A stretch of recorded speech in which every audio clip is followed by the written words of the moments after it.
نحمده ونصلي ونسلم على رسوله الكريم أما بعد فأعوذ بالله من الشيطان الرجيم بسم الله الرحمن الرحيم اهدنا الصراط المستقيم صراط الذين أنعمت عليهم غير المغضوب عليهم ولا الضالين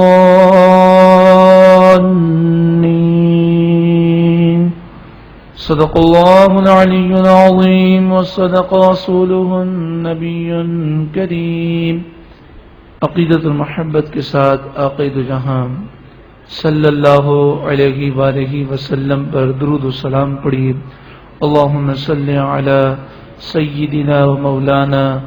محمد وعلى آل سيدنا ومولانا محمد وبارك وسلم صلاة وسلاما عليك يا سيدي يا سيدي يا سيدي يا مكي يا مدني يا رسول الله۔ آج کا جو عنوان ہے وہ عنوان انتہائی اہمیت کا حامل ہے۔ امت سیدنا محمد صلی اللہ علیہ وسلم سے بھاری بوجھ اٹھا دیا گیا، بھاری بوجھوں کو دور کر دیا گیا۔ یہ قرآن مجید فرقان حمید کی ایک آیت کریمہ کے ایک جز کا مفہوم ہے۔ اللہ رب العالمین ہمیں انتہائی توجہ کے ساتھ سماعت کرنے کی توفیق و سعادت نصیب فرمائے۔ یہ وہ آیت کریمہ ہے کہ جس میں محبوب کریم صلی اللہ علیہ وآلہ وسلم کی شان بیان کی گئی۔ اس آیت کریمہ کا پس منظر یہ ہے کہ حضرت موسیٰ علیہ السلام نے اپنی قوم کے لیے دعا کی۔ سورہ اعراف آیت نمبر 156، وَاكْتُبْ لَنَا فِي هَذِهِ الدُّنْيَا حَسَنَةً۔ حضرت موسیٰ علیہ السلام نے عرض کی، اے پروردگار تو ہمارے لیے اس دنیا میں بھلائی لکھ دے، یعنی تو ہمیں نیکی کرنے کی توفیق عطا فرما۔ وَفِي الْآخِرَةِ إِنَّا هُدْنَا إِلَيْكَ، اور آخرت میں بھی ہمارے لیے بھلائی لکھ دے، بے شک ہم تیری طرف رجوع لائے۔ قال، اللہ تعالی نے ارشاد فرمایا، عذابی اصیب بہ من اشاء، میں اپنا عذاب جسے چاہوں گا پہنچاؤں گا۔ ورحمتی وسعت کل شیء، اور میری رحمت ہر شے کو گھیرے ہوئے ہے، میری رحمت ہر چیز کو گھیرنے والی ہے، گھیرے ہوئے ہے۔ یعنی دنیا میں نیک شخص ہو یا بد شخص، سب کو میری رحمت پہنچتی ہے، اور آخرت میں میری رحمت خاص ہے ایمان والوں کے لیے۔ فَسَأَكْتُبُهَا، پس ان قریب میں اپنی رحمت آخرت میں لکھ دوں گا، یعنی آخرت میں میں اپنی رحمت اور نعمتیں اسی کو دوں گا۔ لِلَّذِينَ يَتَّقُونَ، وہ لوگ جنہوں نے تقوی اختیار کیا، جو متقی ہیں، جو پرہیزگار ہیں۔ وَيُؤْتُونَ الزَّكَاةَ، اور وہ زکوٰۃ ادا کرتے ہیں۔ وَالَّذِينَ هُمْ بِآيَاتِنَا يُؤْمِنُونَ، اور وہ ہماری آیتوں پر ایمان رکھتے ہیں۔ سورہ اعراف آیت نمبر 157 میں ارشاد ہے، الَّذِينَ يَتَّبِعُونَ الرَّسُولَ، جنہیں آخرت کی نعمتیں ملیں گی، یہ وہ لوگ ہیں جو اس رسول کی غلامی کریں گے۔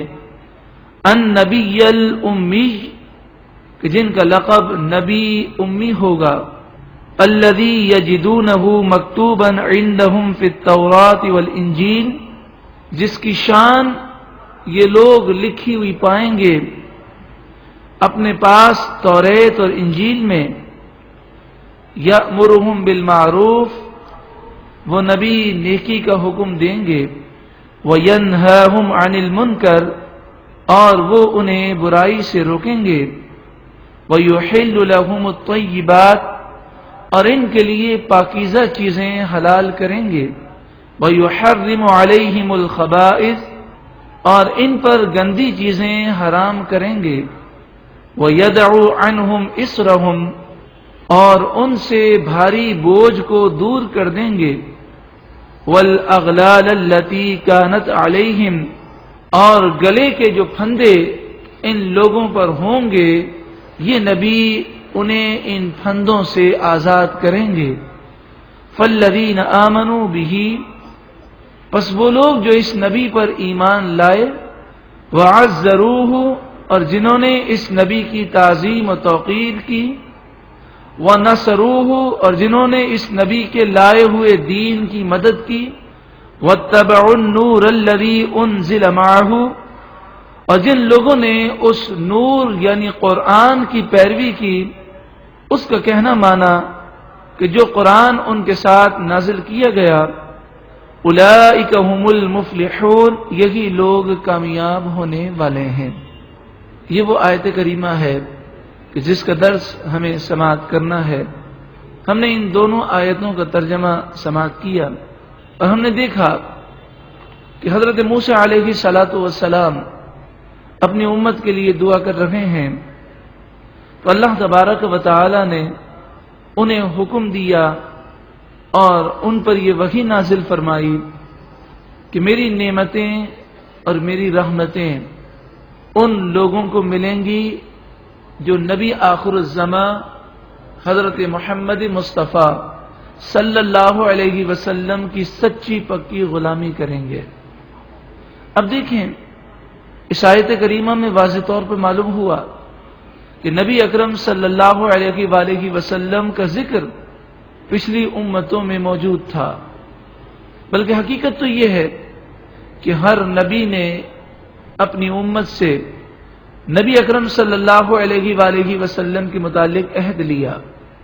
سورہ آل عمران آیت نمبر 81 میں ہے، وَإِذْ أَخَذَ اللَّهُ مِيثَاقَ النَّبِيِّينَ اور یاد کرو جب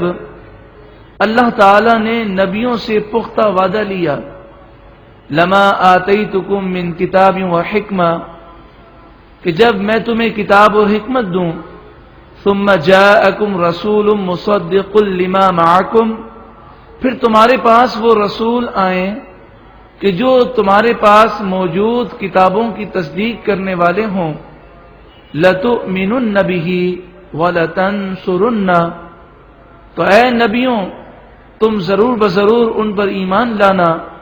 اور ضرور بضرور تم ان کی مدد کرنا۔ یہ عہد عالم ارواح میں تمام نبیوں کی روحوں سے لیا جا رہا ہے۔ قَالَ أَأَقْرَرْتُمْ اللہ تعالیٰ نے فرمایا کیا تم نے اقرار کیا، وَأَخَذْتُمْ عَلَى ذَلِكُمْ إِسْرِي اور کیا تم نے اس پر پختہ وعدہ کیا، قالوا اقررنا وہ بولے ہم نے اقرار کیا، قال فاشهدوا وانا معكم من الشاهدين تو اللہ تعالیٰ نے فرمایا پس تم گواہ ہو جاؤ اور میں بھی تمہارے ساتھ گواہی دینے والوں میں سے ہوں۔ اللہ تبارک و تعالیٰ نے تمام نبیوں سے عہد لیا اور تمام نبیوں نے اپنی امتوں سے عہد لیا، یہاں تک کہ نبیوں نے یہ تمنا کی کہ نبی اکرم صلی اللہ علیہ وآلہ وسلم کے امتی بننے کا ہمیں شرف حاصل ہو جائے۔ بعض نبیوں نے یہ تمنا کی کہ نبی اکرم صلی اللہ علیہ وآلہ وسلم ہماری اولاد میں مبعوث ہوں، دعائیں کی، اور انہی دعا کرنے والوں میں حضرت ابراہیم علیہ السلام بھی ہیں کہ جب حضرت ابراہیم علیہ السلام نے خانہ کعبہ کو تعمیر کیا اور تعمیر مکمل ہوئی تو آپ نے اس موقع پر یہ دعا کی، ربنا وابعث فیہم رسولا منہم اے ہمارے رب تو اس بستی یعنی مکے میں انہی میں سے ایک رسول بھیج، یتلو علیہم آیاتک وہ نبی برحق ان پر تیری آیتیں پڑھ کر سنائیں، وَيُعَلِّمُهُمُ الْكِتَابَ وَالْحِكْمَةَ اور وہ انہیں کتاب اور حکمت سکھائیں، وَيُزَكِّيهِمْ اور وہ انہیں ستھرا اور پاکیزہ کریں، انک انت العزیز الحکیم، بے شک تو ہی غالب حکمت والا ہے۔ یہ دعا حضرت ابراہیم علیہ السلام نے 2000 سال قبل کی۔ 2000 سال کے بعد مکہ مکرمہ میں نبی اکرم صلی اللہ علیہ وآلہ وسلم کی آمد ہوئی۔ خود آقا دو جہاں صلی اللہ علیہ وسلم فرماتے ہیں، میں اپنے باپ ابراہیم کی دعا ہوں۔ ہر نبی نے اپنی امت کو نبی صلی اللہ علیہ وآلہ وسلم کی خوشخبری سنائی۔ سورہ صف آیت نمبر 6 میں ہے، وَإِذْ قَالَ عِيسَى ابْنُ مَرْيَمَ، اور یاد کرو جب عیسیٰ بن مریم نے کہا، یا بنی اسرائیل، اے بنی اسرائیل، انی رسول اللہ، بے شک میں اللہ کا رسول ہوں، الیکم، جو تمہاری طرف آیا ہوں، مصدقا لما بین یدی من التوراۃ، اور میں مجھ سے پچھلی کتاب توریت کی تصدیق کرنے والا ہوں، ومبشرا برسول یأتی من بعد اسمہ احمد، اور میں تمہیں خوشخبری دینے والا ہوں اس رسول کی جو میرے بعد آئے گا اور اس کا نام احمد ہوگا۔ حضرت آدم علیہ السلام اپنے بیٹے حضرت شیس علیہ السلام کو وصیت فرما رہے تھے، اور آپ نے فرمایا، اے میرے پیارے بیٹے، جب بھی دعا مانگنا تو اس نبی برحق کا وسیلہ ضرور دینا کہ جب میں نے آنکھ کھولی تو میں نے دیکھا کہ عرش کے چپے چپے میں اللہ کے نام کے ساتھ اس کا نام لکھا ہوا ہے۔ میں جب جنت میں گیا تو میں نے یہ دیکھا کہ جنت کے ہر ذرے پر، یہاں تک کہ جنت کے درختوں کے ہر پتے پر اللہ نے اپنے نام کے ساتھ اس نبی برحق کا نام لکھا۔ تو میں عرض کر رہا تھا، اس آیت کریمہ سے معلوم ہوا کہ موسیٰ علیہ السلام اللہ کی بارگاہ میں دعا کر رہے ہیں اپنی امت پر رحمت کے نزول کی، تو ان پر یہ وحی نازل ہوتی ہے کہ اس نبی پر جو ایمان لائیں گے اور ان کی سچی غلامی کریں گے، نبی آخر الزماں کے جو سچے غلام ہوں گے، انہیں ہم دنیا میں بھی مرتبہ و مقام دیں گے اور آخرت میں بھی وہی لوگ کامیاب ہوں گے۔ اس آیت کریمہ میں ہم نے یہ سنا کہ قرآن میں ارشاد فرمایا گیا، الذین یتبعون الرسول النبی الامی،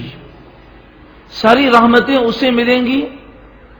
جو اس رسول کی غلامی کریں گے جو نبی ہیں اور امی ہیں۔ نبی اکرم صلی اللہ علیہ وآلہ وسلم کا لقب رسول بھی ہے، نبی بھی ہے اور امی بھی ہے۔ امی کے معنی کیا ہیں؟ تو مفسرین نے فرمایا النبی الامیہ کے معنی یہ ہیں کہ یہ وہ نبی ہوں گے کہ جنہوں نے دنیا میں کسی سے علم نہیں سیکھا ہوگا، کسی انسان کے شاگرد نہیں بنے ہوں گے، کوئی انسان ان کا استاد نہیں ہوگا، لیکن اللہ تبارک و تعالی کی طرف سے انہیں علم کے وہ خزانے ملیں گے کہ آپ بغیر پڑھے ہوئے اولین اور آخرین کی غیب کی باتیں لوگوں کو بتایا کریں گے۔ سورہ رحمان کی ابتدا میں ہے، الرحمن علم القرآن، رحمان نے قرآن سکھایا۔ کس کو سکھایا؟ پیارے آقا صلی اللہ علیہ وسلم کو۔ اب آپ سوچیں کہ جب سکھانے والا رب کائنات اور سیکھنے والے رحمت للعالمین، نہ سکھانے والے میں کوئی عیب ہے نہ سیکھنے والے میں کوئی عیب ہے، تو بتائیے کوئی علم کی کمی باقی رہ سکتی ہے؟ نبی اکرم صلی اللہ علیہ وآلہ وسلم کو نبی امی کیوں کہا گیا؟ تو مفسرین نے فرمایا اس کی وجہ یہ تھی، کافر یہ اعتراض کرتے تھے اور وہ یہ کہتے تھے کہ یہ کہیں سے سیکھ کر آتے ہیں اور پھر قرآن پڑھ کر سناتے ہیں۔ تو اس آیت کریمہ میں یہ بتایا گیا کہ یہ وہ نبی ہیں جنہوں نے دنیا میں کسی سے کچھ سیکھا نہیں ہے، یہ کسی کے شاگرد نہیں ہیں۔ سورہ نحل آیت نمبر 103 میں کافروں کے اس اعتراض کا ذکر ہے، وَلَقَدْ نَعْلَمُ اور ضرور بے شک ہم جانتے ہیں انہم یقولون، بے شک وہ کافر کہتے ہیں، انما یعلمہ بشر، کہ اس نبی کو ایک بشر قرآن سکھاتا ہے، لسان الذی یلحدون الیہ اعجمی، اور جس بشر کی طرف وہ نسبت کرتے ہیں اس کی زبان تو اجمی ہے، وہ ایک اجمی غلام ہے، اس کے متعلق کہتے ہیں کہ یہ وہ حضور کو قرآن سکھاتا ہے۔ وَهَذَا لِسَانٌ عَرَبِيٌّ مُبِينٌ، حالانکہ یہ قرآن کی جو زبان ہے وہ واضح فصیح و بلیغ عربی ہے کہ جس کی نقل کافر نہیں بنا سکتے۔ پورے قرآن کی تو وہ کیا نقل بنائیں گے، وہ ایک آیت کی بھی کاپی اور نقل نہیں بنا سکے۔ حضرت عبداللہ بن عباس رضی اللہ تعالی عنہما فرماتے ہیں کہ امی ہونا نبی اکرم صلی اللہ علیہ وآلہ وسلم کے معجزات میں سے ایک معجزہ ہے کہ دنیا میں آپ نے کسی سے پڑھا نہیں، اور کتاب وہ لے کر آئے ہیں جس میں اولین اور آخرین کے غیبوں کے علوم موجود ہیں۔ قرآن مجید فرقان حمید کیسی پیاری کتاب ہے کہ جس میں اولین اور آخرین کا علم موجود ہے۔ خود سورہ انعام آیت نمبر 38 میں ارشاد ہے، ما فرطنا فی الکتاب من شیء، اس قرآن میں ہم نے کسی چیز کو باقی نہ چھوڑا، ہر چیز کا بیان موجود ہے۔ سورہ یونس آیت نمبر 37 میں ہے، وہ تفصیل الکتاب، لوح محفوظ میں جو کچھ لکھا ہے اس کی پوری تفصیل قرآن میں موجود ہے۔ سورہ نحل آیت نمبر 89 میں ہے، وَنَزَّلْنَا عَلَيْكَ الْكِتَابَ تِبْيَانًا لِكُلِّ شَيْءٍ، اور ہم نے آپ پر آہستہ آہستہ وہ کتاب نازل کی کہ جس میں ہر چیز کا روشن بیان موجود ہے۔ سوال یہ ہے کہ جب قرآن مجید فرقان حمید میں ہر چیز کا بیان موجود ہے تو ہمیں کیوں ہر چیز کا بیان نظر نہیں آتا؟ تو کسی کہنے والے نے کیا خوب کہا، جمیع العلم فی القرآن لیکن تقاصر عنہ افہام الرجال، کہ تمام کے تمام علم قرآن میں موجود ہے لیکن لوگوں کی عقلیں سمجھنے سے قاصر ہیں۔ انسان اتنا ہی فیض پاتا ہے جتنی اس میں طاقت ہے۔ جیسے ایک سمندر ہے، اس میں ہیرے بھی ہیں، جواہرات بھی ہیں، جتنا پاورفل غوطہ خور ہوگا اتنے ہی وہ ہیرے نکال سکے گا۔ اب سوچیں کہ جس نبی صلی اللہ علیہ وآلہ وسلم پر وہ کتاب نازل ہوئی کہ جس میں ہر چیز کا بیان روشن موجود ہے، اور الرحمن علم القرآن کے تحت رحمان عز و جل نے قرآن سکھا بھی دیا، تو بتائیے اس نبی کے علم میں کوئی نقص باقی رہ سکتا ہے؟ خود قرآن سورہ نساء آیت نمبر 113 میں ارشاد فرماتا ہے، وَعَلَّمَكَ مَا لَمْ تَكُنْ تَعْلَمْ، اے محبوب آپ جو کچھ نہیں جانتے تھے اللہ نے وہ سب کچھ آپ کو سکھا دیا۔ وَكَانَ فَضْلُ اللَّهِ عَلَيْكَ عَظِيمًا، اور آپ پر اللہ کا فضل عظیم ہے۔ بات ہماری چل رہی تھی کہ ہم یہاں پر سورہ اعراف کی آیت نمبر 157 کی تفسیر سماعت کرنے کے لیے جمع ہوئے ہیں، اور اس آیت کریمہ میں اس بات کا ذکر ہے کہ موسیٰ علیہ السلام پر اللہ تعالیٰ نے یہ وحی نازل کی کہ جو رسول نبی امی یعنی نبی آخر الزماں کی سچے پکے غلام ہوں گے انہیں ہی دنیا اور آخرت کی کامل رحمتیں اور برکتیں ملیں گی۔ تو اس آیت کریمہ میں حضور کا لقب امی آیا، تو ہم یہ سن رہے تھے کہ امی اس لیے کہ دنیا میں کسی سے نہیں پڑھا لیکن اللہ نے آپ کو تمام علوم کے خزانے عطا فرمائے۔ ہماری اس بات کی تصدیق امام بخاری علیہ رحمہ اور دیگر محدثین کی کتابوں سے بھی ہوتی ہے۔ امام بخاری علیہ رحمہ ایک حدیث پاک بخاری شریف میں 12 جگہ پر لے کر آئے ہیں، 12 مرتبہ آپ نے اس حدیث کو ریپیٹ کیا ہے بخاری شریف میں۔ مثلا کتاب الاعتصام حدیث نمبر 7294، کتاب مواقیت الصلاۃ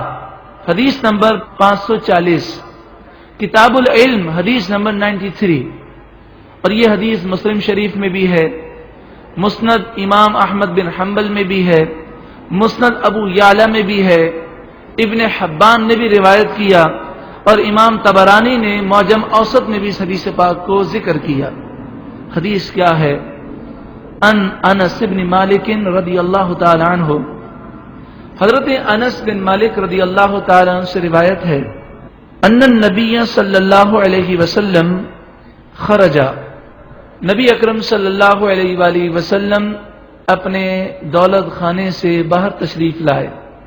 حین زاغت الشمس، سورج ڈھل چکا تھا، ظہر کی نماز کا وقت ہو گیا تھا، فصلی الظہر، نبی صلی اللہ علیہ وسلم نے ظہر کی نماز پڑھائی، فلما سلم، پھر جب آپ نے ظہر کی نماز مکمل کی، سلام پھیرا، قام علی المنبر،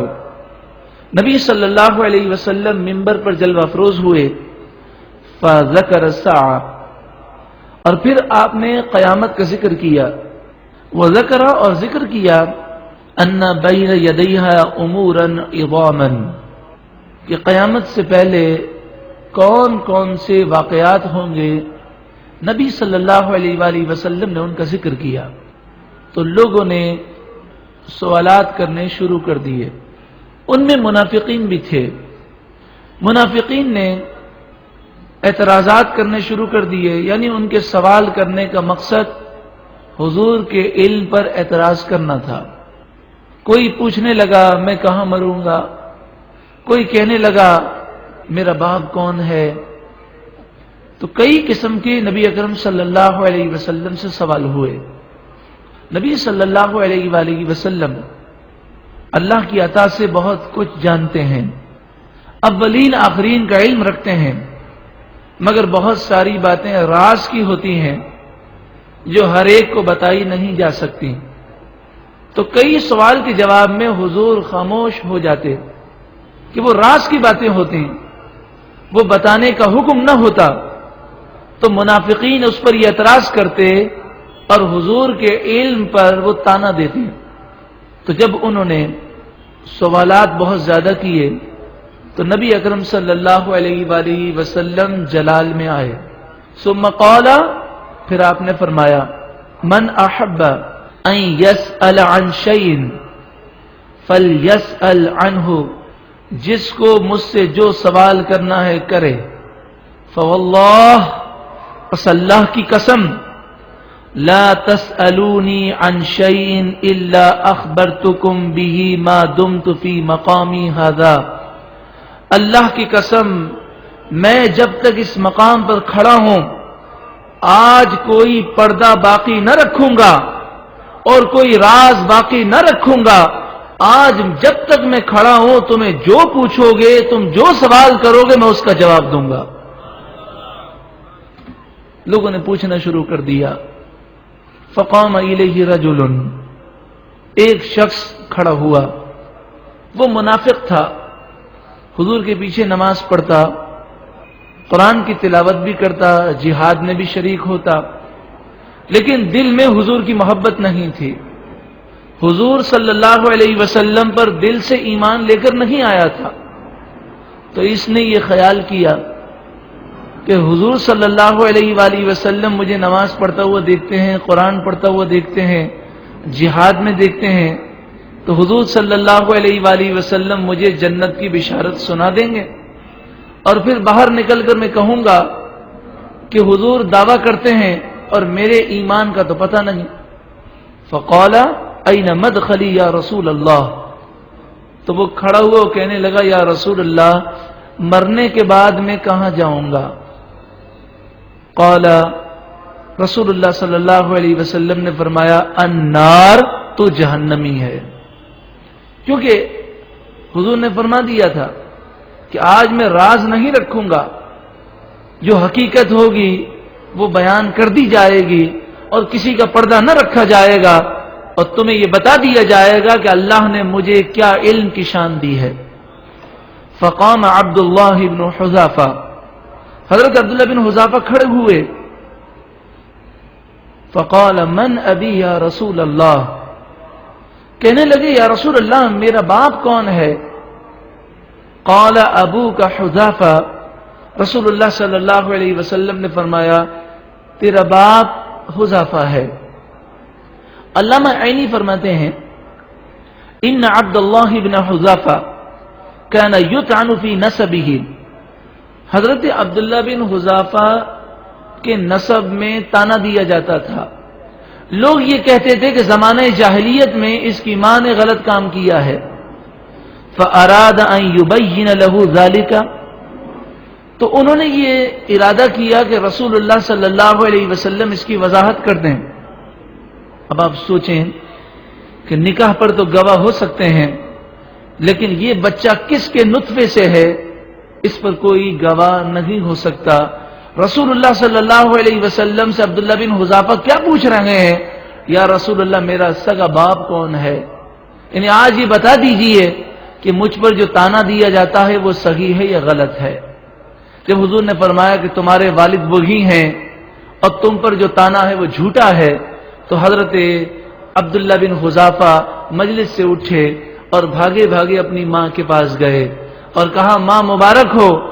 آج مجھ پر جو تانا دیا جاتا تھا آج وہ تانا دور ہو گیا اور آج سب نے جان لیا کہ میرے باپ وہی ہیں، اور اے ماں تو نے کوئی غلط کام نہیں کیا۔ تو حضرت علامہ عینی فرماتے ہیں فقالت امہ، تو ان کی ماں نے کہا اما خشیت ان اکون قارفت بعد ما كان يصنع في الجاہلیت،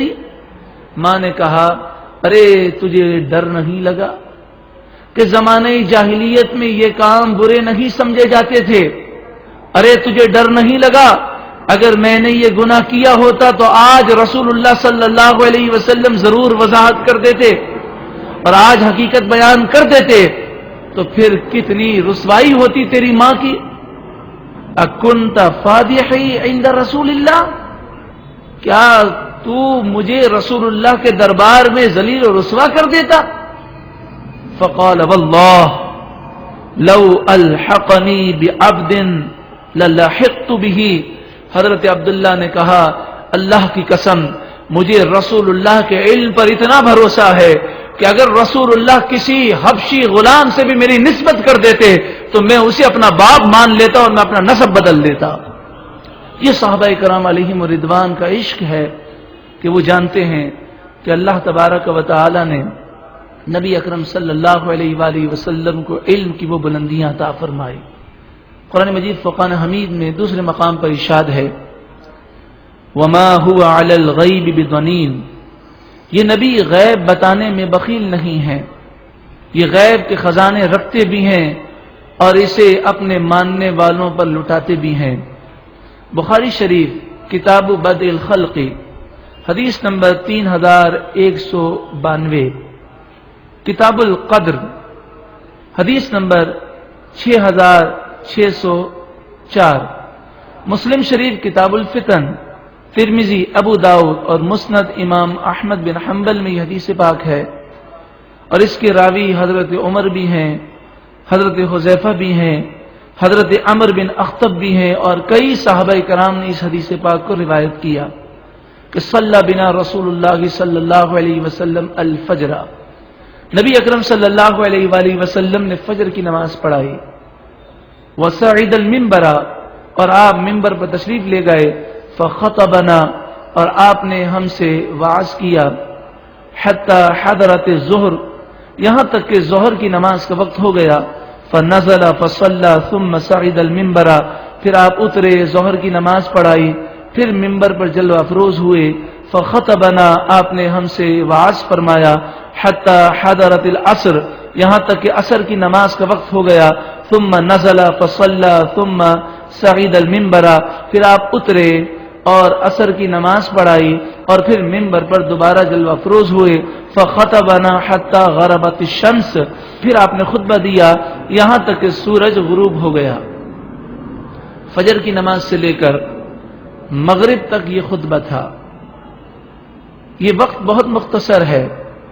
لیکن اللہ تعالی نے اپنے محبوب کے لیے اور حضور کے صدقے میں آپ کے صحابہ کرام کے لیے اس وقت کو طویل کر دیا۔ صحابہ کہتے ہیں کہ نبی اکرم صلی اللہ علیہ وآلہ وسلم نے کائنات کی ابتدا سے لے کر قیامت آنے تک اور قیامت کے میدان میں اور جنت اور جہنم میں لوگوں کے جانے تک کی ہر بات ہر جزیے کے ساتھ بڑی تفصیل کے ساتھ ہمیں بتا دی، اور فرماتے ہیں فَأَخْبَرَنَا بِمَا كَانَ وَبِمَا هُوَ كَائِنٌ، جو کچھ ہو چکا اور جو ہونے والا ہے، فَأَخْبَرَنَا رسول اللہ نے ہمیں خبر دے دی، عَنْ بَدْءِ الْخَلْقِ حَتَّى دَخَلَ أَهْلُ الْجَنَّةِ مَنَازِلَهُمْ وَأَهْلُ النَّارِ مَنَازِلَهُمْ، مخلوق کی پیدائش سے لے کر جنتیوں کے جنت میں داخل ہونے تک اور جہنمیوں کے جہنم میں داخل ہونے تک کی خبر حضور نے دی۔ ما ترک شیئا یکون فی مقامہ ذالک الی قیام الساعہ الا حدث به، حضور نے ہر چیز کو کھول کے بیان کر دیا۔ صحابی کہتے ہیں کہ جتنے فضا میں اڑنے والے پرندے تھے، ہر پرندے کی تفصیل حضور نے بیان کی، ہر فتنے کی تفصیل بیان کی۔ قال فاعلمنا احفظنا، حضرت حذیفہ کہتے ہیں کہ پھر ہم میں سب سے بڑا عالم وہ ہوتا جسے زیادہ یاد تھا، جس کو جتنی باتیں زیادہ یاد رہیں ان باتوں کا جاننے والا زیادہ تھا۔ اور حضرت حذیفہ کہتے ہیں لیکن ایک بات ضرور تھی کہ کبھی کبھی ہمارے ذہن سے کوئی بات نکل جاتی، لیکن جیسے ہی کوئی واقعہ ہوتا تو ہمیں یاد آ جاتا کہ پیارے آقا صلی اللہ علیہ وسلم نے ہمیں اس کی خبر دی ہے۔ وما هو علی الغیب بضنین، یہ نبی غیب بتانے میں بخیل نہیں ہے بلکہ غیب کے خزانے اپنے امتیوں میں تقسیم فرماتے ہیں۔ تو اس آیت کریمہ میں یہ فرمایا گیا کہ اے موسیٰ علیہ السلام، جو اس رسول نبی امی کی سچی غلامی کریں گے انہیں دونوں جہاں کی رحمتیں ملیں گی، اور جن لوگوں نے نبی صلی اللہ علیہ وسلم کی سچی غلامی کی انہیں کیا کیا برکتیں ملیں۔ حدیث پاک میں ہے کہ حضرت سفینہ سے کسی نے پوچھا کہ اے سفینہ، آپ کا نام تو سفینہ نہیں لیکن لوگ آپ کو سفینہ کیوں کہتے ہیں؟ سفینہ کے تو معنی ہے ایک ایسی کشتی جو سامان سے بھری ہوئی ہو۔ تو حضرت سفینہ نے کہا کہ بات یہ ہے کہ ایک سفر میں سامان بہت زیادہ تھا، تمام صحابہ کرام علیہم رضوان نے اپنا سامان اٹھا لیا، اب جو سامان بچ گیا تو نبی اکرم صلی اللہ علیہ وآلہ وسلم نے مجھ سے فرمایا کہ چادر بچھاؤ۔ میں نے چادر بچھائی، حضور صلی اللہ علیہ وآلہ وسلم نے سارا سامان اس چادر پر ڈالنے کا حکم دیا تو یہ کئی اونٹوں کا بوجھ ہو گیا۔ پھر حضور صلی اللہ علیہ وآلہ وسلم نے مجھ سے فرمایا تم اٹھاؤ کہ تم سفینہ ہو۔ تو آپ کہتے ہیں میں نے وہ سامان اٹھایا، یہ حضور صلی اللہ علیہ وآلہ وسلم کے فرمان کی برکت تھی کہ میں 10 اونٹوں کا بوجھ اپنے کندھے پر اٹھا لیتا تھا لیکن مجھے کوئی تھکن محسوس نہیں ہوتی تھی۔ تو حضرت سفینہ کہتے ہیں کہ میں کشتی میں جا رہا تھا، کشتی ٹوٹ گئی اور پھر میں ایک تختے کے ذریعے تیرتا ہوا ایک جزیرے پر پہنچا، تو وہ ساحل سمندر پر جو جزیرہ تھا وہ شیروں کا جنگل تھا، تو ایک بھوکا شیر بھاگتا ہوا مجھ پر حملہ کرنے کے لیے آیا، اور جیسے ہی قریب آیا تو میں نے کہا یا ابا الحارث انا مولا رسول اللہ صلی اللہ علیہ وسلم، اے شیر سن لے کہ میں رسول اللہ کا سچا غلام ہوں۔ تو حضرت سفینہ کہتے ہیں کہ شیر آ کر میرے سامنے جھک گیا، اس نے اپنا کندھا زمین پر رکھ دیا اور گویا کہ مجھے اشارہ کرنے لگا، میں شیر پر بیٹھ گیا اور شیر مجھے سواری دیتا ہوا مجھے اس مقام پر لے گیا جہاں میرے ساتھی تھے اور وہاں چھوڑ کر واپس جنگل کی طرف چلا گیا۔ تو نبی اکرم صلی اللہ علیہ وآلہ وسلم کی جس نے سچی غلامی کی اس کی دنیا بھی سنور گئی اور آخرت بھی سنور گئی۔ آگے اس آیت کریمہ میں ہے الذی یجدونہ مکتوبا عندہم فی التوراۃ والانجیل، یہ وہ نبی ہیں کہ جنہیں وہ اہل کتاب اپنے پاس توریت اور انجیل میں لکھا ہوا پائیں گے، یعنی حضور کی شان توریت میں بھی ہے انجیل میں بھی ہے، لیکن توریت اور انجیل کے ماننے والوں نے توریت اور انجیل میں رد و بدل کیا اور نبی اکرم صلی اللہ علیہ وآلہ وسلم کی شان والی آیتوں کو بدلنے کی کوشش کی، جیسا کہ سورہ بقرہ آیت نمبر 89 میں ہے، وَلَمَّا جَاءَهُمْ كِتَابٌ مِّنْ عِندِ اللَّهِ مُصَدِّقٌ لِمَا مَعَهُمْ، اور جب ان کے پاس وہ کتاب آ گئی جو اللہ کی طرف سے ہے، جو ان کی کتابوں کی تصدیق کرنے والی ہے، وَكَانُوا مِن قَبْلُ يَسْتَفْتِحُونَ عَلَى الَّذِينَ كَفَرُوا، اور یہ اہل کتاب اس نبی آخر الزمان صلی اللہ علیہ وسلم کے وسیلے سے دعائیں کیا کرتے تھے۔ جب کافروں سے ان کی جنگ ہوتی تو فتح کے لیے حضور کے وسیلے سے دعا کرتے۔ فَلَمَّا جَاءَهُم مَّا عَرَفُوا كَفَرُوا بِهِ، جب یہ نبی تشریف لے آئے تو انہوں نے انکار کر دیا۔ حدیث پاک میں ہے کہ اہل کتاب اس طرح دعا کرتے،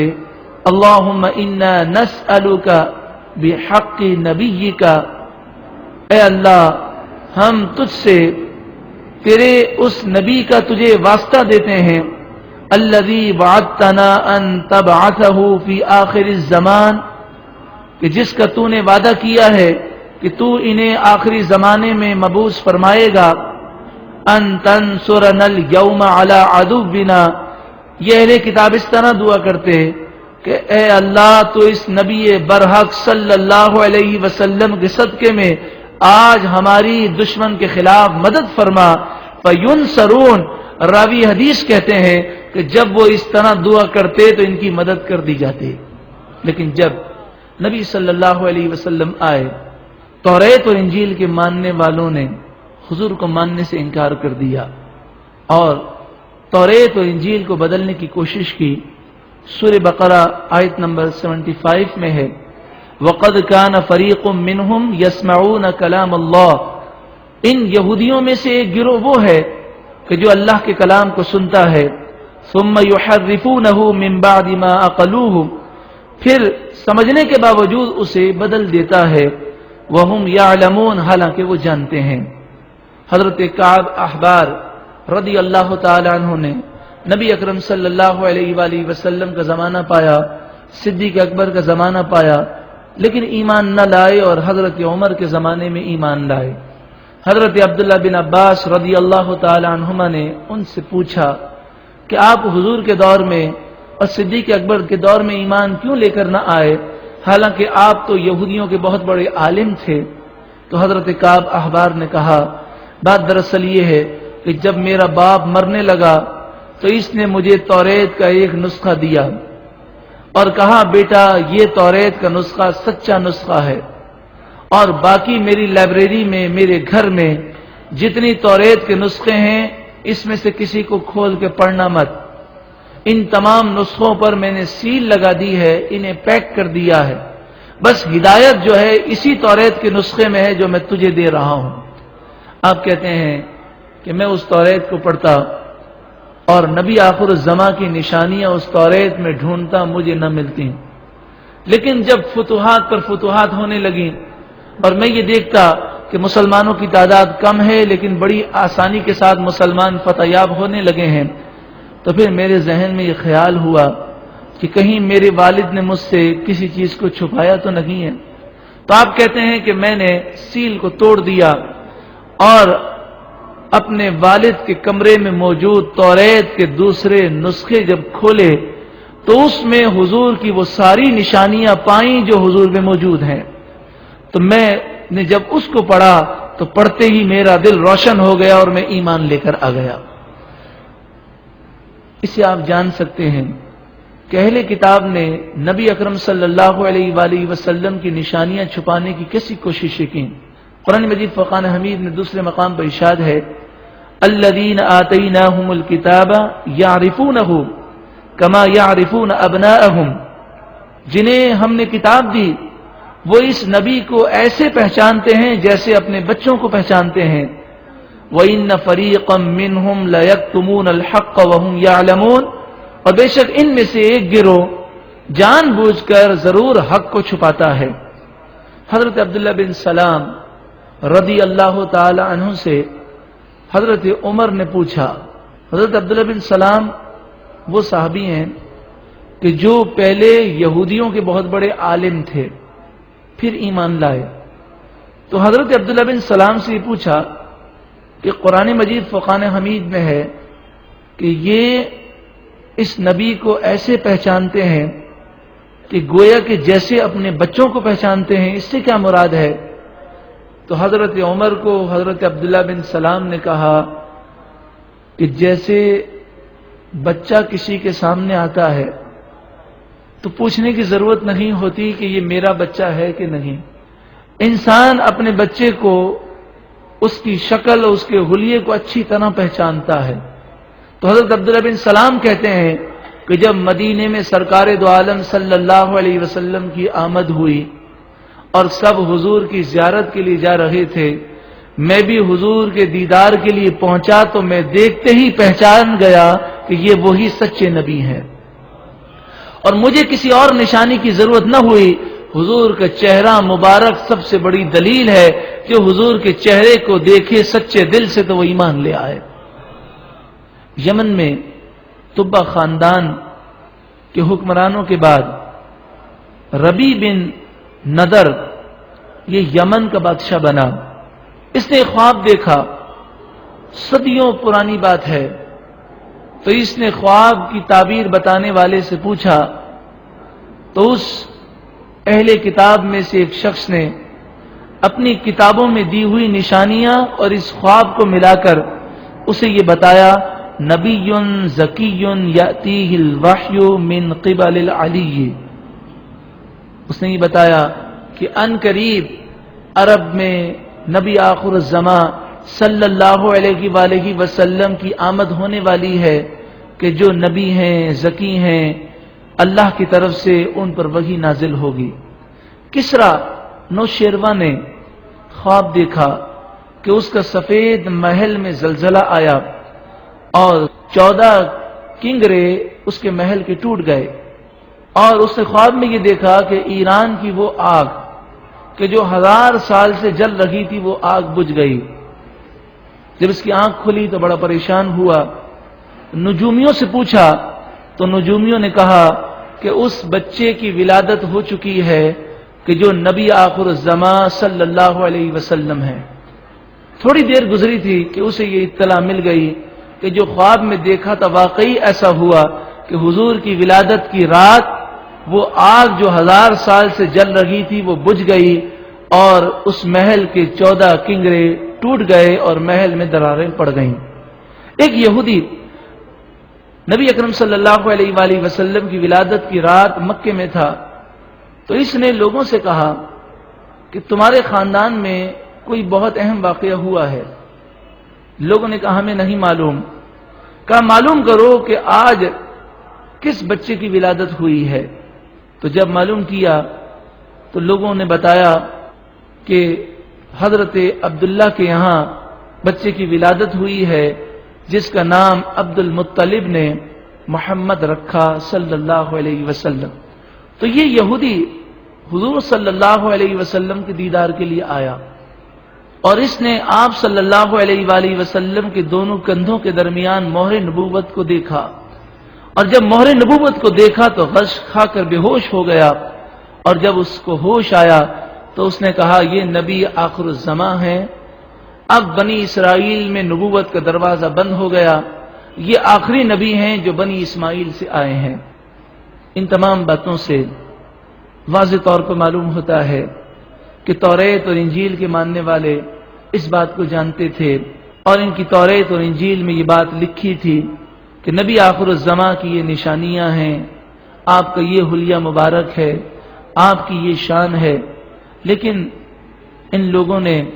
اتنا جاننے کے باوجود بھی بغض کی وجہ سے، عداوت کی وجہ سے، حسد کی وجہ سے ایمان لانے سے انکار کر دیا۔ ام المومنین حضرت صفیہ رضی اللہ تعالی عنہا فرماتی ہیں کہ میرے باپ حی بن اخطب اور میرے چچا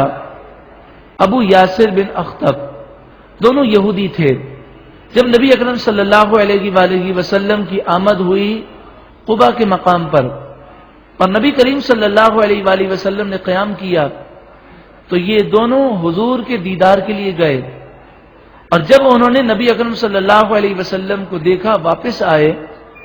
تو یہ رنجیدہ تھے۔ میں چھوٹی تھی، ان کی عادت تھی کہ مجھے بہت پیار کرتے تھے، لیکن اس دن یہ بہت غمگین تھے، بہت رنج میں تھے۔ میں نے پوچھا ابا جان کیا ہوا، آج آپ بہت غمگین ہیں؟ تو یہ آپس میں کہنے لگے کہ توریت میں جو نشانیاں نبی برحق کی موجود ہیں وہ نشانیاں اس نبی میں پائی جاتی ہیں، یہ سچے نبی ہیں۔ تو دوسرے نے کہا کہ پھر چاہیے کہ ہم ان پر ایمان لے آئیں۔ تو انہوں نے کہا نہیں، ہم ان پر ایمان نہیں لائیں گے، کیونکہ اگر ہم ایمان لائیں گے تو ہماری سرداری چلی جائے گی، ہم ساری زندگی ان کی دشمنی کرتے رہیں گے۔ تو حضرت صفیہ کہتی ہیں کہ مجھے یہ کلمات یاد تھے، اور پھر میں نبی اکرم صلی اللہ علیہ وسلم پر ایمان لے آئی، اور جب بنو قریظہ کی جنگ ہوئی تو حضرت صفیہ مومنین میں شامل ہو گئیں۔ حضرت امام بخاری علیہ رحمہ فرماتے ہیں کہ نبی اکرم صلی اللہ علیہ وآلہ وسلم کی شان توریت میں بھی ذکر تھی، اور شان کے الفاظ حضرت امام بخاری نے یہ لکھے، یا ایھا النبی انا ارسلناک شاہدا ومبشرا ونذیرا۔ آپ فرماتے ہیں یہ آیت جو قرآن میں ہے، یہی آیت توریت میں نبی اکرم صلی اللہ علیہ وسلم کے لیے تھی۔ اس طرح کے بے شمار واقعات ہیں، لیکن ایک بات جو قابل غور ہے وہ یہ ہے کہ یہودیوں نے، عیسائیوں نے توریت اور انجیل سے وہ تمام نشانیاں مٹانے کی کوشش کی، اور اس تمام ذکر کو مٹانے کی کوشش کی جس میں ذکر مصطفیٰ تھا۔ یہاں تک کہ اب عالم یہ ہے کہ بائبل کے نام سے عیسائیوں میں کئی کتابیں، کئی ایڈیشن پائے جاتے ہیں۔ انجیل متی، انجیل مرقس، انجیل لوقا، انجیل یوحنا، یہ 4 بائبل جو ان کی مشہور و معروف ہیں۔ یہ یوحنا، لوقا وغیرہ مصنفین ہیں کہ جنہوں نے بائبل لکھی ہے۔ اب بتائیے اگر یہ اللہ کی کتاب ہے تو مصنف تو کوئی اللہ کی کتاب کا ہوتا نہیں ہے۔ تو یہ مصنفین ہیں جو خود مانتے ہیں کہ کئی سالوں کے بعد ان مصنفین نے بائبل کو مرتب کیا ہے، اور ان 4 بائبلوں کے اندر اختلاف ہے، کئی باتیں بعض میں ہیں بعض میں نہیں ہیں۔ وہ تحریفات کرتے رہے، لیکن تحریفات کے باوجود آج بھی بائبل کے اندر نبی اکرم صلی اللہ علیہ وآلہ وسلم کا ذکر موجود ہے۔ انجیل یوحنا باب نمبر 14 آیت نمبر 31 میں ہے کہ حضرت عیسیٰ علیہ السلام نے اپنی قوم سے کہا، اس کے بعد میں تم سے بہت سی باتیں نہ کروں گا، کیونکہ دنیا کا سردار آنے والا ہے۔ حضرت عیسیٰ علیہ السلام نے کیا کہا؟ میرے بعد دنیا کا سردار آنے والا ہے۔ دنیا کا سردار کا عربی ترجمہ کریں تو سید عالم صلی اللہ علیہ وسلم۔ اور عیسیٰ علیہ السلام نے کہا مجھ میں اس کا کچھ نہیں، یعنی ان کی شان بہت بلند و بالا ہوگی۔ انجیل یوحنا باب 15 آیت نمبر 26-27 اور انجیل یوحنا باب 14 آیت نمبر 16-17 میں نبی اکرم صلی اللہ علیہ وآلہ وسلم کی آمد کا ذکر ہے، اور وہاں پر حضور کو مددگار، وکیل اور شفیع کہا گیا۔ ایک 5ویں ان کی بائبل ہے جس کا نام ہے انجیل برناباس۔ یہ وہ انجیل ہے کہ جس کو یہ چھپانے کی کوشش کرتے ہیں، جس کو یہ مٹانے کی کوشش کرتے ہیں، کیونکہ اس میں توحید کا ذکر ہے، اس میں اس بات کا ذکر ہے کہ حضرت عیسیٰ علیہ السلام اللہ کے بیٹے نہیں ہیں، اس میں نبی صلی اللہ علیہ وسلم کا نام محمد اور احمد ذکر ہے۔ یہاں تک کہ ایک دور میں یہ امریکہ میں یہ کتاب چھپی انجیل برناباس، تو جس دن یہ بک اسٹال پر آئی، شام ہونے سے پہلے پر اسرار طور پر یہ ساری انجیلیں بک اسٹال سے غائب ہو گئیں، اور اس کے 2 نسخے اس وقت دنیا میں موجود ہیں، ایک واشنگٹن کی لائبریری میں ہے اور ایک خاص چرچ میں ہے۔ تو اس انجیل برناباس میں نبی اکرم صلی اللہ علیہ وآلہ وسلم کا نام باب نمبر 97 میں محمد ذکر ہے، اور بعض جگہ پر حضور کا نام قابل تعریف یعنی یہ لکھا گیا، اور محمد کا ترجمہ یہی ہوتا ہے کہ وہ ذات جس کی بار بار خوب تعریف کی جائے، جتنی بھی تعریف کریں ان کی تعریف کم ہے۔ ابو طالب جب شام میں نبی اکرم صلی اللہ علیہ وآلہ وسلم کو لے کر پہنچے، جبکہ نبی اکرم صلی اللہ تعالی علیہ وآلہ وسلم کی عمر شریف چند سال تھی، 8 سال یا 10 سال کے آپ تھے، تو ایک راہب نے ابو طالب کا ہاتھ پکڑا اور اپنی طرف کھینچا اور کہا ھذا سید العالمین، حضور کے متعلق کہا یہ تمام جہانوں کے سردار ہیں، ھذا رسول رب العالمین، یہ تمام جہانوں کے سردار ہیں اور رب العالمین کے رسول ہیں، ھذا یبعثہ اللہ رحمۃ للعالمین، یہ وہ ہیں جنہیں اللہ نے رحمت للعالمین بنا کر بھیجا۔ تو حضرت رسول اللہ صلی اللہ علیہ وآلہ وسلم کی جب یہ شان بیان کی تو ابو طالب نے راہب سے پوچھا کہ تمہیں کیسے معلوم ہوا کہ یہ سچے نبی ہیں؟ تو اس راہب نے کہا کہ میں یہاں بیٹھا تھا اور یہ چل رہے تھے، لم یبقى شجر ولا حجر الا خر ساجدا، میں نے دیکھا کہ ہر درخت ہر پتھر اس نبی کو سجدہ کر رہا ہے، اور درخت اور پتھر صرف اور صرف نبی کو سجدہ کرتے ہیں۔ آگے ارشاد فرمایا یأمرہم بالمعروف، یہ نبی نیکی کا حکم دیں گے، وینہاہم عن المنکر، اور یہ نبی برائی سے روکیں گے، ویحل لہم الطیبات، اور ان کے لیے پاکیزہ چیزیں حلال کریں گے۔ تو اس سے آپ سمجھ لیں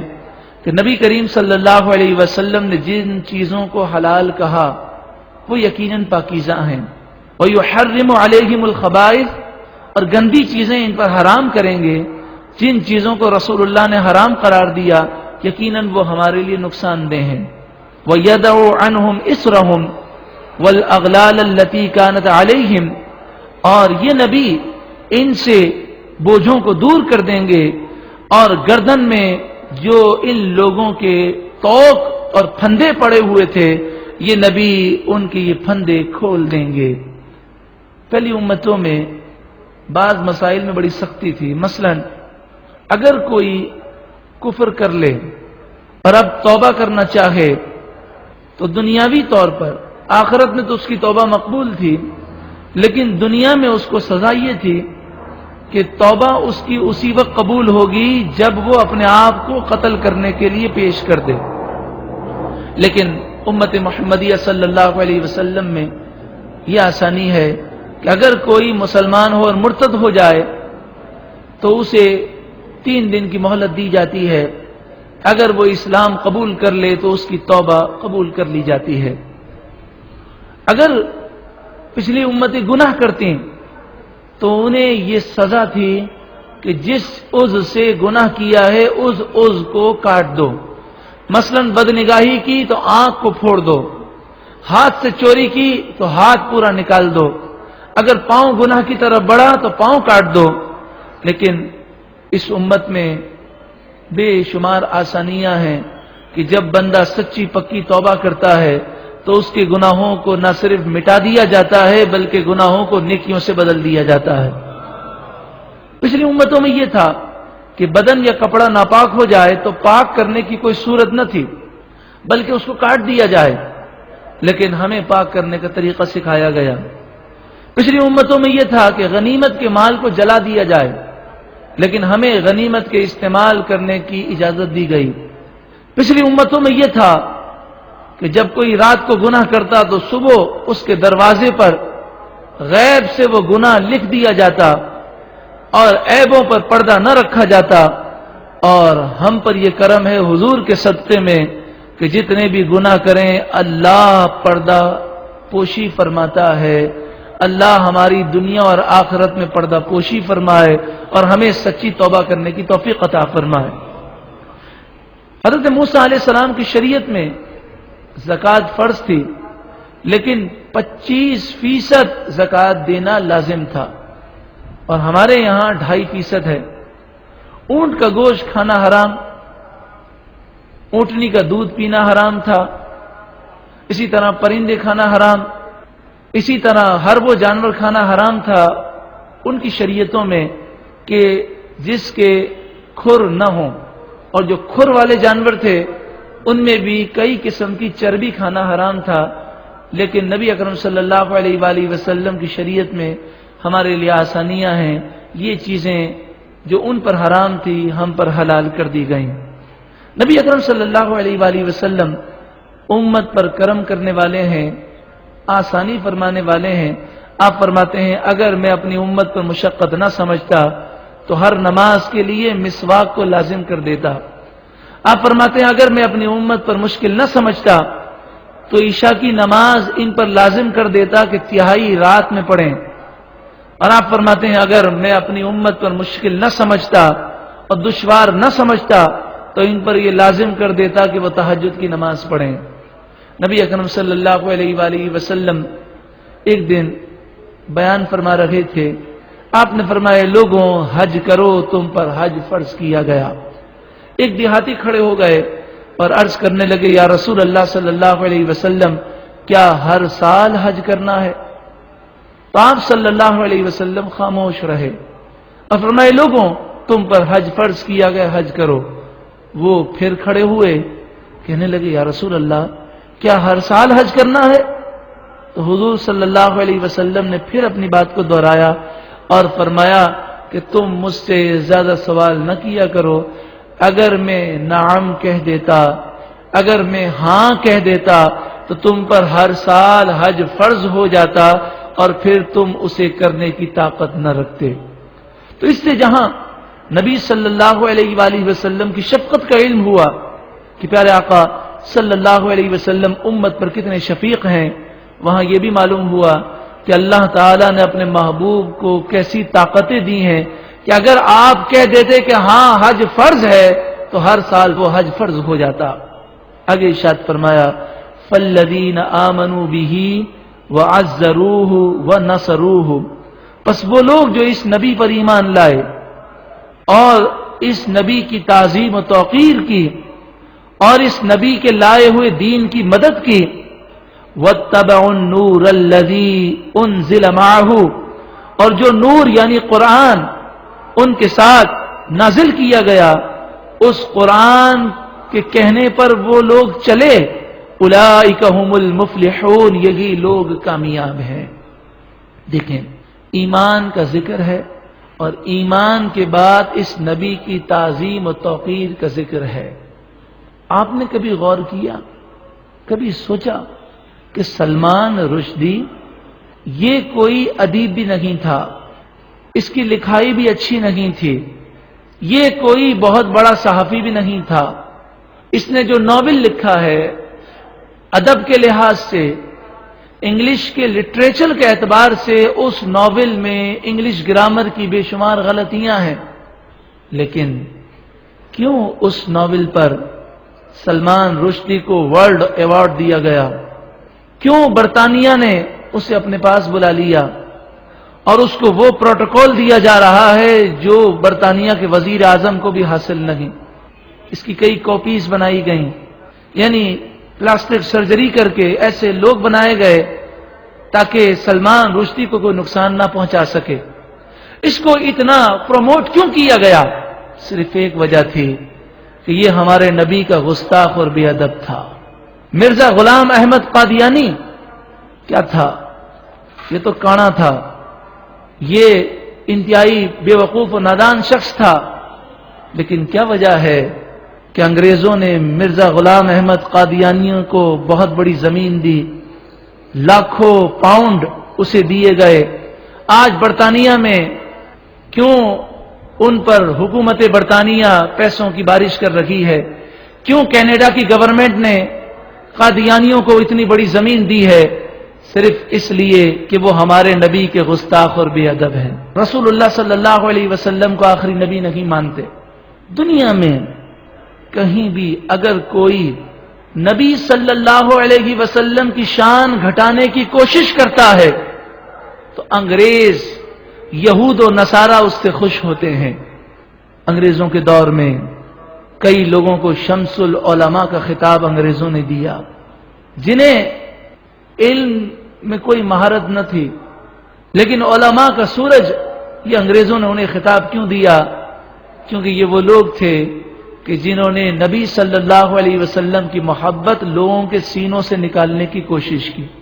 توحید کا نام لیا، بدعت، ہم بدعت سے بچانا چاہتے ہیں، شرک سے بچانا چاہتے ہیں،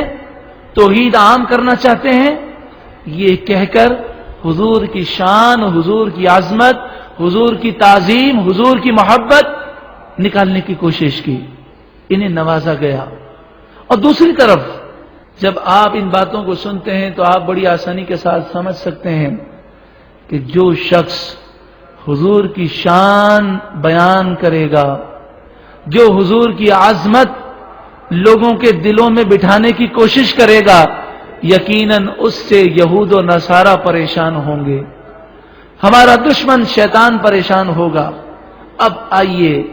میں بھی سوچوں، آپ بھی سوچیں کہ ہمیں اللہ اور اس کے رسول کو خوش کرنا ہے یا یہود و نصارہ کو خوش کرنا ہے؟ یقیناً ہمیں اللہ اور اس کے رسول کو خوش کرنا ہے، تو ہم خود بھی اپنے دل میں حضور کی محبت پیدا کریں، حضور کی تعظیم پیدا کریں، ان لوگوں سے تعلق رکھیں جن کا تعلق رسول اللہ سے ہے۔ جو رسول اللہ کا ہے وہ ہمارا ہے، اور جو رسول اللہ کا نہیں وہ ہمارا نہیں۔ حضرت ابو بکر صدیق رضی اللہ تعالیٰ عنہ غزوہ بدر میں آپ مسلمانوں کے قائدین میں تھے، اور آپ کے بیٹے عبد الرحمن اس وقت کافر تھے اور کافروں کی طرف سے آئے تھے۔ جب وہ ایمان لے آئے تو صدیق اکبر رضی اللہ تعالیٰ عنہ سے کہنے لگے، ابا جان، غزوہ بدر کے موقع پر میں کافر تھا، میں نے تلوار اٹھائی اور مارنے لگا تھا، آپ کی پیٹھ تھی، مجھے نہیں معلوم کہ آپ ہیں، مگر اتفاقاً آپ نے چہرہ تھوڑا دائیں طرف کیا تو میری نظر آپ کے چہرے پر پڑ گئی، بڑی مشکل سے میں نے اپنی تلوار کو قابو کیا اور آپ کو میں نے اپنی تلوار کے وار سے بچایا کہ ارے یہ تو میرے باپ ہیں۔ صدیق اکبر نے کیا جواب دیا؟ صدیق اکبر نے جو جواب دیا، جواب سننے سے پہلے وہی بات کہ جو رسول اللہ کا ہے وہ ہمارا ہے، اور جو رسول اللہ کا نہیں وہ ہمارا نہیں۔ تو صدیق اکبر نے کیا جواب دیا؟ صدیق اکبر نے جواب دیا، اے عبد الرحمن سن لے، اگر غزوہ بدر کے موقع پر تو میری تلوار کی زد میں آتا تو میں تجھے بیٹا سمجھ کر نہ چھوڑتا، میں یہ نہ دیکھتا کہ تو میرا بیٹا ہے، بلکہ میں یہ دیکھتا کہ تو نبی کا گستاخ اور بے ادب ہے، تو نبی کا گستاخ سمجھ کر تیری گردن اڑا دیتا۔ تعظیم، عشق و محبت، توقیر، یہ وہ مقام ہے جس سے صحابہ کرام نے مقام پایا۔ صحابہ میں افقہ الصحابہ حضرت عبداللہ بن مسعود رضی اللہ تعالی عنہ ہیں، یعنی تمام صحابہ میں سب سے زیادہ قرآن و حدیث کی جنہیں سمجھ عطا ہوئی، جو سب سے بڑے مفتی ہیں صحابہ میں، سب سے بڑے مجتہد ہیں، سب سے بڑے فقیہ ہیں، وہ حضرت عبداللہ بن مسعود ہیں۔ کسی نے پوچھا، اے عبداللہ بن مسعود، حدیثیں تو دیگر صحابہ نے بھی سنی، حضور کی صحبت میں تو دیگر صحابہ بھی رہے، مگر کیا بات ہے کہ آپ تمام صحابہ میں سب سے بڑھ کر فقیہ اور مفتی اور مجتہد اور افقہ صحابہ بن گئے؟ مجھے بتائیے، اس دور میں اگر ہم سے کوئی پوچھے کہ جناب یہ فلاں عالم صاحب عالم کیسے بنے، تو ہم مدرسے کا ذکر کریں گے، یونیورسٹی کا ذکر کریں گے۔ اگر کسی ڈاکٹر سے پوچھا جائے جناب یہ آپ ڈاکٹر کیسے بن گئے، تو وہ کہے گا کہ میں نے اتنے ممالک کی خاک چھانی ہے، اتنی محنتیں کی ہیں، اتنا میں نے پڑھا ہے، تب جا کے میں ڈاکٹر بنا ہوں۔ لیکن حضرت عبداللہ بن مسعود فقہ، دین کی سمجھ بوجھ حاصل کرنے کا نسخہ کیا بتا رہے ہیں؟ آپ یہ نہیں کہتے کہ میرا حافظہ بہت قوی تھا، میں نے اتنی یونیورسٹیوں میں پڑھا، میں بڑا ذہین تھا، بلکہ فرماتے ہیں میں افقہ الصحابہ اس لیے بن گیا، مجھے قرآن و حدیث کی سب سے زیادہ سمجھ اس لیے حاصل ہو گئی کہ مجھے یہ توفیق اور یہ سعادت ملی تھی، اور مجھے رسول اللہ نے یہ خدمت دی تھی کہ جب رسول اللہ صلی اللہ علیہ وسلم تشریف فرما ہوتے تو نالین پاک میں اٹھایا کرتا تھا، اور میں اٹھا کر زمین پہ نہیں رکھتا تھا، بلکہ یہ نالین پاک کبھی اپنی بغل میں رکھتا اور کبھی اپنے سر پہ رکھا کرتا تھا۔ تو اللہ اکبر، یا رسول اللہ، یعنی گویا کہ حضرت عبداللہ بن مسعود اپنا عقیدہ بتا رہے ہیں کہ اگر دین کی سمجھ چاہیے تو عشق رسول چاہیے، دین کی سمجھ چاہیے تو رسول اللہ کی تعظیم چاہیے۔ اب بتائیے، نالین پاک بغل میں رکھنا، نالین مبارک سر پر رکھنا، یہ کیا کوئی یونیورسٹی کا کورس ہے؟ کیا یہ فقہ کا کورس ہے؟ کیا یہ کوئی مجتہد اور مفتی بنانے کا کورس ہے؟ فرمایا اصل میں حضرت عبداللہ بن مسعود گویا کہ یہ درس دے رہے ہیں کہ نور قرآن ملے گا تو صاحب قرآن کے صدقے میں، نور ایمان ملے گا تو صاحب قرآن کے صدقے میں۔ جو اس در سے پھر گیا وہ قرآن تو پڑھ لے گا، وہ حدیثیں تو پڑھ لے گا، لیکن نور مصطفیٰ اور نور قرآن سے اس کا سینہ روشن و منور نہیں ہوگا۔ حضرت عبداللہ بن عباس سے کسی نے پوچھا کہ صحابہ تو بہت تھے، آپ مفسر قرآن کیسے بن گئے؟ آپ قرآن کے مفسر کیسے بنے؟ تو آپ نے فرمایا ایک رات حضرت میمونہ کے گھر پر، ام المومنین کے گھر پر، کہ ام المومنین حضرت میمونہ میری خالہ ہیں، میں ان کے گھر پر سویا ہوا تھا، نبی صلی اللہ علیہ وسلم تہجد کے لیے اٹھے، مجھے بھی جگایا، میں اٹھا اور رسول اللہ صلی اللہ علیہ وسلم کے ساتھ تہجد میں کھڑا ہو گیا۔ میں پیچھے کھڑا تھا، حضور نے مجھے پکڑ کر اپنے برابر کھڑا کیا، میں نماز میں پیچھے ہو گیا، پھر حضور نے مجھے آگے کیا، میں پھر پیچھے ہو گیا۔ نماز ختم کر کے حضور نے فرمایا اے عبداللہ بن عباس، میں تجھے نماز میں اپنے برابر کھڑا کرتا ہوں، تو پیچھے کیوں ہو جاتا ہے؟ تو حضرت عبداللہ بن عباس نے کہا کہ میں نے کہا یا رسول اللہ، آپ تو مجھے برابر کھڑا کرتے ہیں، لیکن میں یہ سوچتا ہوں کہ میری کیا مجال کہ رسول اللہ کے برابر کھڑا ہو جاؤں۔ تو کہتے ہیں کہ حضور خوش ہو گئے اور بس حضور کی نظر پڑی، بیڑا پار ہو گیا، ہاتھوں کو بلند کیا اور میرے محبوب نے دعا دی، اے اللہ تو عبداللہ بن عباس کو قرآن کا فہم عطا فرما۔ اور پھر اس فہم قرآن کا نتیجہ تھا کہ آپ فرمایا کرتے لو داع لی اقال بعیر لوجدتہ فی کتاب اللہ، اللہ نے حضور کی دعا کے صدقے میں مجھے قرآن کا وہ علم دیا، اگر اونٹ کی رسی بھی کھو جائے تو میں قرآن سے ڈھونڈ سکتا ہوں۔ حضرت صدیق اکبر کو صدیق اکبر کا لقب کیوں ملا؟ کہ تمام صحابہ میں سب سے بڑھ کر ہیں تعظیم مصطفیٰ۔ نماز پڑھا رہے تھے، نبی صلی اللہ علیہ وآلہ وسلم کو تاخیر ہو گئی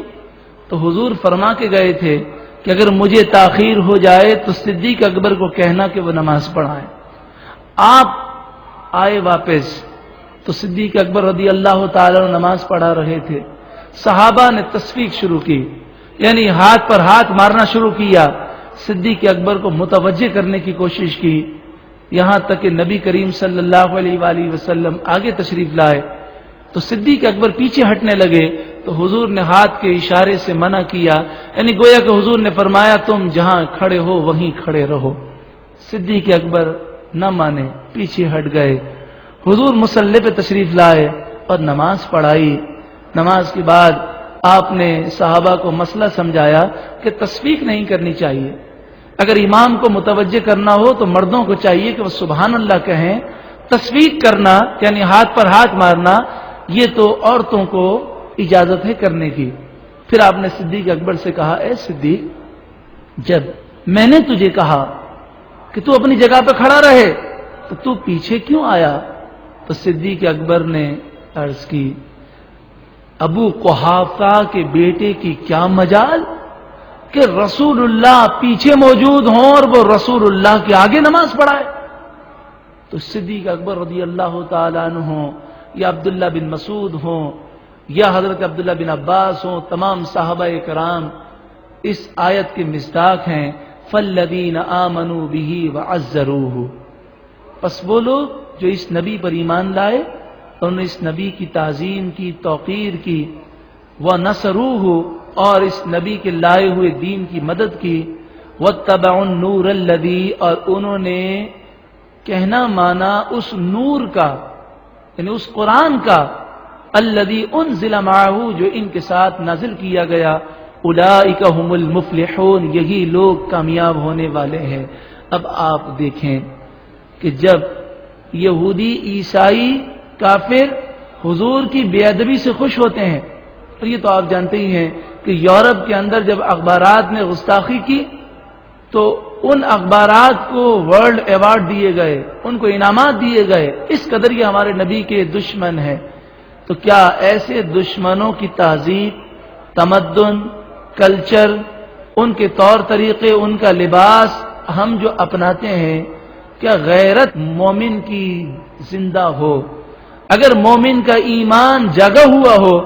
آپ بتائیے کیا ان دشمنوں کی نقل کی جا سکتی ہے؟ کیا ہم یہودیوں جیسی شکلیں بنا سکتے ہیں؟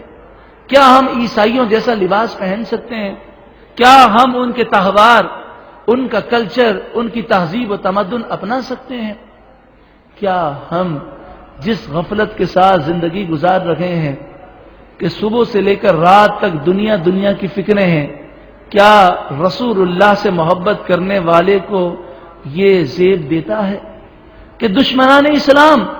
اسلام کو مٹانے کی کوشش کریں اور رسول اللہ کا عاشق گھر میں سویا پڑا رہے؟ کیا ہمیں اپنے ایمان اور اپنے بچوں کے ایمان اور مسلمانوں کے ایمان کو بچانے کی فکر نہیں کرنی؟ یہود و نصارہ وہ یہ برداشت نہیں کر سکتے کہ مسلمان جو سوئے ہوئے ہوتے ہیں، ربیع الاول کے مہینے میں ان کا عشق کہاں سے جاگ جاتا ہے کہ ہر طرف چراغاں ہے، ہر طرف جھنڈوں کی بہاریں ہیں، ہر طرف جلوسوں کی بہاریں ہیں، کہیں درس قرآن ہو رہا ہے، کہیں درس حدیث ہو رہا ہے، کہیں درس سیرت ہو رہا ہے، کہیں حضور کے فضائل بیان ہو رہے ہیں، کہیں حضور کے معجزات بیان کیے جا رہے ہیں، تو کہیں قرآن خوانی ہو رہی ہے، کہیں درود و سلام پڑھے جا رہے ہیں. تو یہود و نصارہ کو یہ چیزیں ہضم نہیں ہوتی. تو ان چیزوں سے دور کرنے کے لیے وہ ڈائریکٹ تو کہہ نہیں سکتے کہ تم یہ جو کام کرتے ہو اس سے ہمیں بڑی تکلیف ہوتی ہے. تو یہ اپنے ایجنٹ کے ذریعے، اپنے لوگوں کے ذریعے شیطانی یہ وسوسے ڈالنے کی کوشش کرتے ہیں اور وہ یہ ذہن بنانے کی کوشش کرتے ہیں کہ یہ نہیں کرنا چاہیے اور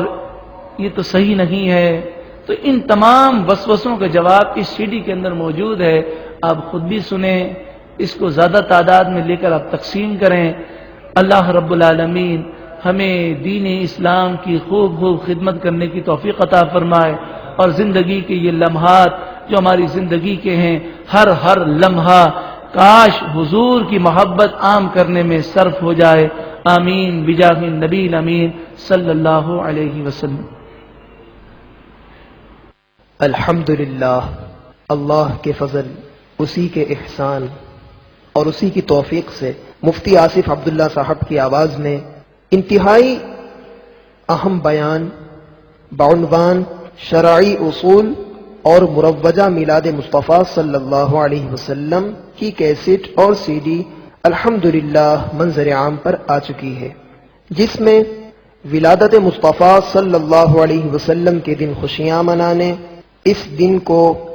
عیدوں کی عید تصور کرنے، اس ماہ محافل میلاد منعقد کرنے اور خوب چراغاں کرنے پر قرآن کریم، احادیث طیبہ اور محدثین کے اقوال سے دلائل پیش کیے گئے ہیں، اور اسی ضمن میں شیطان کی طرف سے استعمال ہونے والے تمام حربوں اور تمام وسوسوں کا جواب دیا گیا ہے. آپ سے درخواست ہے کہ خود بھی اس کیسٹ کو اور سی ڈی کو سماعت فرمائیں اور دوسرے مسلمانوں تک اسے پہنچائیں. اللہ تعالی ہم سب کے ایمانوں کی حفاظت فرمائے. وہی رحمان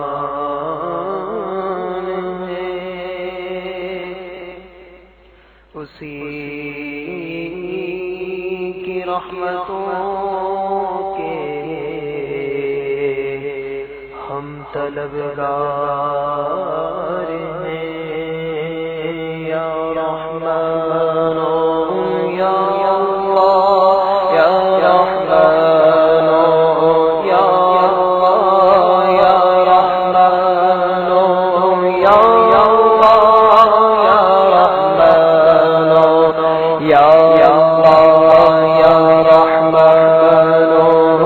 اللہ، یا رحمان یا اللہ،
لا